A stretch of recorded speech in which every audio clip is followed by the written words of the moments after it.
موضوع مرقوم ہے اور 7ویں مہینے کی 15ویں تاریخ سے جب تم زمین کی پیداوار جمع کر چکو تو 7 دن تک خداوند کی عید ماننا، پہلا دن خاص آرام کا ہو اور 8واں دن بھی خاص آرام ہی کا ہو۔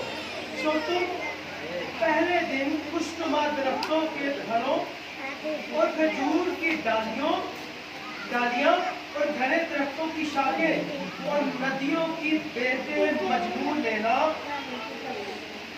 اور تم خداوند اپنے خدا کے آگے 7 دن تک خوشی منانا۔ خدا کی زندگی بخش کلام کے پڑھے سنے جانے پر خدا کی برکت نازل ہو۔ ہم نے کیا پڑھا ہے کہ وہ اپنی عید سیلیبریٹ کر رہے تھے، وہ یہ پام سنڈے بنانے کے لیے وہاں پہ نہیں آئے۔ آمین۔ اس کا جو مسٹری ہے، اس کا جو بھید ہے، وہ تو بعد میں ان پر کھلا نا، لیکن یہ کیا کر رہے تھے، اس عید کو 7 ناموں سے ٹائٹل دیا گیا۔ عید قیام، عید قیام کا مطلب ہے خیموں کی عید۔ آمین۔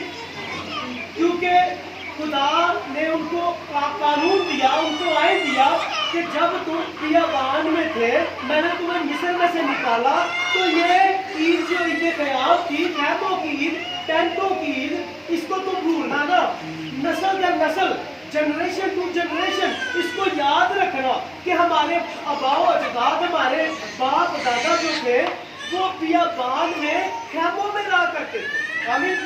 اس لیے یہ باغ گتسمنی میں جاتے اور وہاں پر بہت بڑی زیافت ہوتی، دور و نزدیک سے جیوش لوگ تھے جو یہودی تھے، وہ یروشلم میں جاتے سال کا سال اور اس عید کو سیلیبریٹ کرتے۔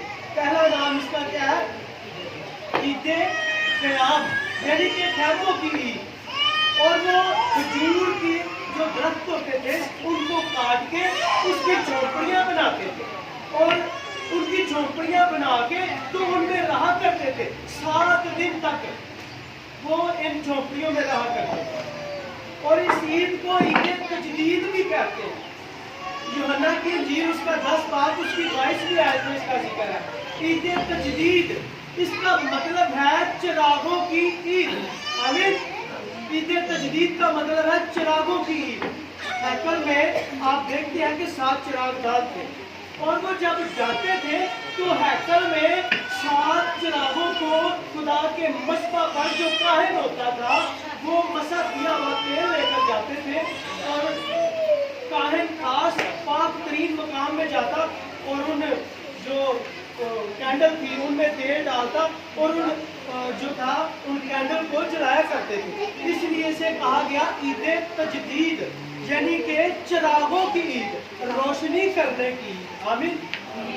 تو اسی طرح ہمیں بھی روشنی کرنے کی ضرورت ہے۔ اور پھر کیا ہے کہ یہ بہار کی عید، تیسرا نمبر پہ کیا ہے، یہ موسم بہار کی عید تھی۔ جس طرح آپ دیکھ رہے ہیں کہ یہ بھی موسم بہار، یہاں پہ بھی سیزن چل رہا ہے، تو یہاں پہ کیا لکھا ہے، تم خوشنما پھلوں اور گھنے درختوں کی ڈالیاں لے کر، کلے کھجور نہیں، آج تو ہم کھجور لے کے جاتے ہیں نا، کھجور کی ڈالیاں، لیکن یہاں پہ کیا لکھا ہے کہ وہ گھنے درختوں کی شاخیں اور جو موسم کے مطابقت کے حساب سے جو پھل ہے وہ بھی ساتھ لے کر اس عید کو کیا کرنا، سیلیبریٹ کرنا۔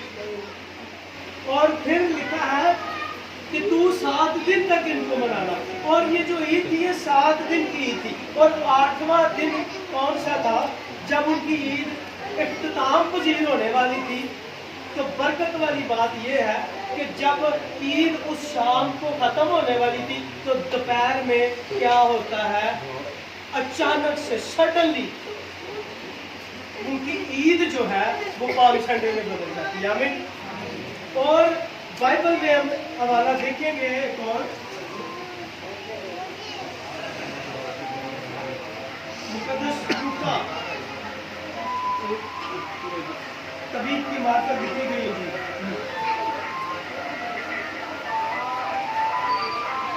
اس کا 19واں باب اور اس کی 28ویں آیت سے ہم پڑھیں گے۔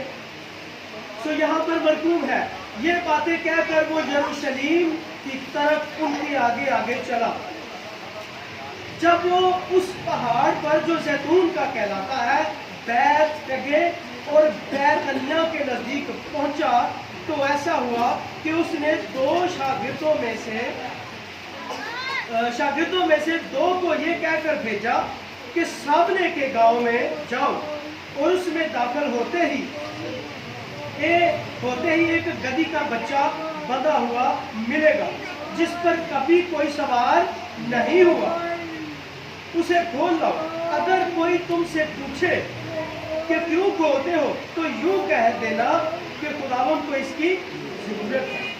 پس جب وہ بھیجے گئے تھے تو انہوں نے جا کر جیسا اس نے ان سے کہا تھا ویسا ہی پایا۔ جب گدھی کے بچے کو کھول رہے تھے تو اس کے مالکوں نے ان سے کہا اس بچے کو کیوں کھولتے؟ انہوں نے کہا کہ خداوند کو اس کی ضرورت ہے، اور وہ اس کو یسوع کے پاس لے آئے اور اپنے کپڑے اس بچے پر ڈال کر یسوع کو سوار کیا۔ جب یسوع جا رہا تھا تو وہ اپنے کپڑے راہ میں بچھاتے جاتے تھے، اور جب وہ شہر کے نزدیک زیتون کے پہاڑ کے اتار پر پہنچا تو شاگردوں کی ساری جماعت ان سب معجزوں کے سبب سے جو انہوں نے دیکھے تھے خوش ہو کر بلند آواز سے خدا کی حمد کرنے لگی کہ خداوند کے مبارک ہے وہ بادشاہ جو خداوند کے نام سے آتا ہے، آسمان پر صلح اور عالم بالا پر جلال۔ بھیڑ میں سے بعض فریسیوں نے اس سے کہا اے استاد اپنے شاگردوں کو ڈانٹ دے۔ اس نے جواب میں کہا میں تم سے کہتا ہوں اگر یہ چپ ہو رہے تو پتھر چلا اٹھیں گے۔ آمین۔ اور یسوع نے ان کو کیا کہا کہ اگر یہ چپ رہے تو پتھر بھی کیا ہوں گے؟ اب میں نے بات کی تھی کہ جن چیزوں نے کنٹریبیوٹ کیا پالم سنڈے میں، تو پہلی چیز کیا تھی؟ گدھی کا بچہ۔ آمین۔ دوسرا ورڈ کیا تھا؟ انہوں نے جو کہا ہوشانہ، انہوں نے ہوشانہ کیوں کہا؟ اور تیسری بات فریسیوں اور فقیوں کا سوال جو انہوں نے کہا کہ استاد نے ہم چپ کروا دے۔ آمین۔ اس کا جو مسٹری ہے، اس کا جو بھید ہے، اصل بائبل کو ہم سیکھیں۔ اور میرے عزیزوں یہ جو پالم سنڈے ہے یہ کوئی ایک فنکشنلی رسم نہیں ہے، یہ حقیقی معنوں میں ان لوگوں نے کیا کیا تھا جو یہودی لوگ عید منانے کے لیے یروشلم میں آئے ہوئے تھے۔ جب انہوں نے یسوع کا ماجرا سنا، جب انہوں نے یسوع کی شہرت سنی کہ اس کے وسیلے سے مردے زندہ ہوتے ہیں، لنگڑے چلتے ہیں، کوڑی پاک صاف ہوتے ہیں، بہرے سنتے ہیں، اندھے دیکھتے ہیں، گونگے بولنا شروع کر دیتے ہیں، ہڈیاں جڑ جاتی ہیں، اور 4 دن کا مردہ ناظر یسوع نے جب اسے پکارا تو وہ بھی باہر آ گیا۔ آمین۔ تو جب انہوں نے یسوع کی شہرت سنی، اور یہاں پر لکھا ہے کہ جب وہ یروشلم کے اتار پر آیا، اور جو بادشاہ ہے، بادشاہ کیا کرتے ہیں؟ نیچے سے اوپر جاتے ہیں۔ آمین۔ لیکن یہ بادشاہ کوئی عام بادشاہ نہیں تھا، یہ بادشاہ زمین کا بادشاہ، آسمان کا بادشاہ تھا، اور یہ آسمان سے نیچے آیا۔ آمین۔ اس لیے کہ وہ یروشلم کے اتار سے آیا۔ اور ایک بات اور، یروشلم کے 12 دروازے تھے، اور جو بادشاہ ہوتے تھے وہ صرف بادشاہی دروازے میں سے آیا جایا کرتے تھے۔ آمین۔ وہ کسی اور دروازے میں سے نہیں گزرتے تھے، اپنی آمد و رفت کسی اور دروازے میں سے نہیں کرتے، کیونکہ ان کی امیج کے خلاف تھا۔ صرف وہ دروازہ بادشاہوں کے لیے کھلتا، جب وہ شہر سے باہر جاتے یا شہر میں واپس آتے تو وہ دروازہ بادشاہی دروازہ اس وقت کھلتا تھا۔ اور خیالو جی کی بات یہ ہے کہ وہ دروازہ اس دن خراب ہو گیا تھا۔ آمین۔ اور ایٹومیٹکلی وہ دروازہ ریپیئر کر رہے تھے وہ لوگ، اور دروازہ پہلے کھلیا ہے۔ آمین۔ کہ جڑا میرا تے تہاڈا بادشاہ، جڑا بادشاہاں دا بادشاہ، خداونداں دا خدا ہے، وہ کسی عام دروازے چوں نہیں لنگیا، وہ بھی بادشاہی دروازے چوں لنگ کے تے یروشلم چ کی ہویا، کیونکہ وہ ریئل کنگ ہے، وہ حقیقی بادشاہ۔ اور جو بچہ تھا، اب جو گدھے کا بچہ ہوتا ہے جس پہ کبھی کسی نے سواری نہیں کی، تو آپ سب لوگ جانتے ہیں کہ جو بچہ جوان ہوتا ہے وہ بڑا شرارتی ہوتا ہے، اسے کوئی ہاتھ لگا دے نا تو وہ ٹیٹنے مارنے شروع کر دیتا ہے، وہ شور مچانا شروع کر دیتا ہے، وہ ہلڑ مچانا شروع کر دیتا ہے۔ لیکن یہ گدے نے کچھ نہیں کیا، انہیں کسی نے لتے نہیں مارے، کھولنے لگ گیا، آمین، کیونکہ اس پہ سواری کس نے کرنی تھی؟ بادشاہ کے بادشاہ، آمین۔ اس نے کوئی گدے کے بچے نے کوئی اپنا نیگیٹو رد عمل نہیں کیا، کیونکہ وہ جانتا تھا کہ میرے اوپر سوار کون ہونے والا ہے؟ بادشاہوں کا بادشاہ۔ اور وہ گدھے کا بچہ جب لائے انہوں نے اس کے اوپر کپڑے ڈالے اور یسوع کو کیا کیا؟ اس کے اوپر سوار کیا۔ اس نے کوئی نیگیٹو حرکت نہیں کی اس گدھے کے بچے۔ اور دوسری بات، لفظ جو ہوشانہ ہے، عبرانی کا ورڈ ہے ہوشا، جس کا مطلب ہے نجات۔ ہوشا کا مطلب ہے نجات، اور جب نون الف نا لگا دیا جاتا ہے اس کا تلفظ چینج ہو جاتا ہے اور اس کا مطلب بن جاتا ہے کہ ہمیں نجات دلا، ہمیں مخلصی دلا، ہمیں رہائی دلا۔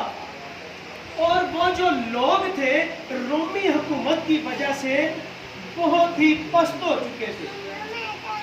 جو روم کے بادشاہ تھے وہ موت پیدا کرتے تھے، جو روم کے بادشاہ تھے وہ موت کا حکم دیتے تھے۔ روم کے جو بادشاہ تھے وہ لوگوں کو مارتے، ڈراتے، دھمکاتے، جیل میں بند کرتے تھے۔ لیکن یہ بادشاہ جس کے آگے بنی اسرائیل قوم اور سارے لوگ جس کے آگے فریاد کر رہے ہیں کہ ہوشانہ ہوشانہ، مبارک ہے وہ جو خداوند کے نام سے آتا ہے، تو یہ لوگ یسوع سے ایکسپیکٹ کر رہے تھے۔ وہ جانتے تھے کہ یہ حقیقت میں ریئل کنگ آف کنگ ہے، یہ بادشاہوں کا بادشاہ ہے، یہ ہمیں روم کی حکومت سے، ان کے ظلم و ستم سے نجات دلا سکتا ہے۔ تو جو رومی بادشاہ تھے وہ موت پیدا کرتے تھے، لیکن میرا اور آپ کا یسوع جو بادشاہوں کا بادشاہ ہے وہ کیا کرتا ہے؟ موت میں سے نکال کر زندگی میں داخل کر رہے ہیں۔ ہاللیلویا، ہاللیلویا، کیونکہ اس کا نام ہی ایک بہت بڑا معجزہ ہے۔ آمین۔ کیونکہ فرشتہ نے کہا کہ تو اس کا نام یسوع رکھنا، کیونکہ وہی اپنے لوگوں کو ان کے گناہوں سے نجات دے۔ تو یہ بادشاہ کوئی عام بادشاہ نہیں ہے، یہ بادشاہ نجات دیتا ہے۔ وہ بادشاہ قید کرتے ہیں روم کے، تو یہ بادشاہ نجات دیتا ہے، یہ بادشاہ مخلصی دیتا ہے، یہ بادشاہ رہائی دیتا ہے۔ اس لیے وہ جو لوگ عید تجدید، عید قیام منانے کے لیے آئے تھے، جب ان کی نظر یسوع پر پڑی تو روح القدس کا مسٹری جو تھی، روح القدس کا جو بھید اور جو نزول تھا سب لوگوں پر کھل گیا، اور انہوں نے حقیقی معنوں میں کھجور کی ڈالیاں لہرائیں، اور کھجور کا مطلب ہے فتح مندی کا نشان۔ اور وہ انہوں نے کھجور کی ڈالیاں لے لی اپنے ہاتھوں میں اور انہوں نے لہرائی، اور انہوں نے کہا کہ یہ فتح مند بادشاہ ہے، اس بادشاہ کو کبھی شکست نہیں ہوئی، یہ بادشاہ فاتح بادشاہ ہے، یہ بادشاہ ہمیں نجات دے سکتا ہے، یہ بادشاہ ہمیں مخلصی دے سکتا ہے۔ اس لیے عزیزوں انہوں نے کیا کیا؟ کھجور کی ڈالیاں لہرا کر تو یسوع کو یروشلم میں شاہانہ طور پر اپنا شخصی نجات دہندہ اور بادشاہ ایکسپٹ کیا، اور انہوں نے یسوع کا استقبال کیا۔ اور چوتھی بات یہ تھی کہ جو فریسی تھے، فریسیوں نے یسوع کو کہا اے استاد اپنے شاگردوں کو ڈانٹ، ایویں رولا پائی جان ہے، ہاں جی، لیکن یسوع نے کیا؟ میں انہوں نے ڈاک نہیں سکتا، اج انہوں نے کول نجات آئی ہے، آمین، میں ان کو نہیں روک سکتا، اگر میں ان کو روک بھی دوں گا تو یہ پتھر چلائیں گے کہ بادشاہوں کا بادشاہ یسوع ناصری ہے، وہی نجات دینے والا بادشاہ ہے۔ اگر میں ان کو روکوں گا تو پہاڑ چلا اٹھیں گے، یہ زمین آسمان چلا اٹھیں گے کہ یسوع بادشاہوں کا بادشاہ ہے۔ اس لیے عزیزوں ہم اس پالم سنڈے کو جو ہے سیلیبریٹ کرتے ہیں، اور ہمیں ضروری نہیں کہ رسمی طور پہ سال بہ سال بعد سے کھجور کی ڈالیاں لہرا دیتیاں کہ گل ختم ہو۔ حقیقی معنوں میں کھجور کی ڈالی وہ ہی پھڑے جنہیں اپنے اندر یسوع اپنا حقیقی بادشاہ قبول کر لیا، جس کے اوپر خدا کا بھید، خدا کے مسٹری کھل چکی ہے کہ یسوع حقیقت میں بادشاہ ہے،